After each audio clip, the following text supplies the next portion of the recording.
I would first like to address that my opponent mentions that when you can take professional driving at 18 years old. That's true, you can do it, but majority of students will be going, high school students will be starting college at that time, and they may not get the chance to start start their practice with their driving instructor until they're at least 4 or 5 more years until they graduate, so that's around 22 or 23 years old. Another thing my opponent mentions is that maturity. He mentions it that you have to be, the brain matures at the age of 25. If you're 18, that's nowhere near 25, and it's relatively close to 16, so I believe the maturity should be relatively close. And no one can really know for sure how mature a person is. It really depends on the person himself.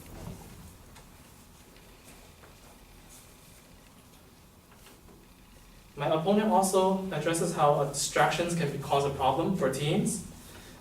Instead of increasing the age to 18 for driving, we can instead put more resources into like handheld devices. According to idebate.org, more resources could be put into the implementation of hand-free devices as well as technology which would prevent people from using their cell phones in cars. This can be a solution instead of raising the age. We can Also, what we were trying to prove that could help the safety of young drivers is instead of raising the age, we can make a more strenuous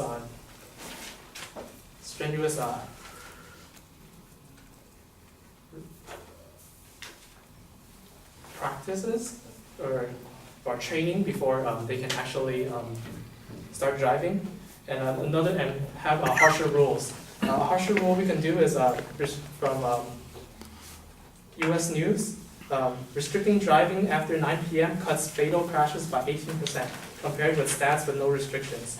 When novice drivers were prohibited from having team passengers, the fatal crash rate was 21% lower than if 2 or more passengers were allowed. If 16-year-olds through 17-year-olds are only allowed permits and not allowed to have a license to drive other teens, then crash rates would also decrease. This also brings me to another statistics from U.S. News.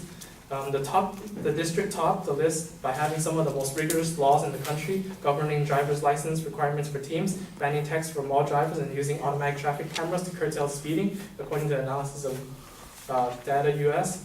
News gathered from the U.S. Department of Transportation, the U.S. Census Bureau.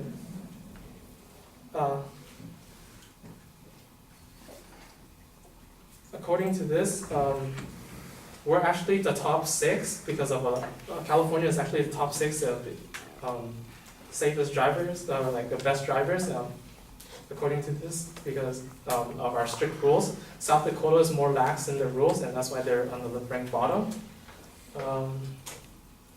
I would like to end on these 2 quotes. This one's by the New York Times. Raising the driving age won't save lives. Study shows that it is inexperience, not age, that causes accidents. Raising the driving age will only create inexperienced, accident-prone drivers at 18 instead of 16. And my other quote by standardexaminer.com. The people who want to change it look at death tolls, but they seem to forget to look at the practical picture. The kids need to go out more, learn responsibilities of driving to and from work and school at a younger age. Thank you.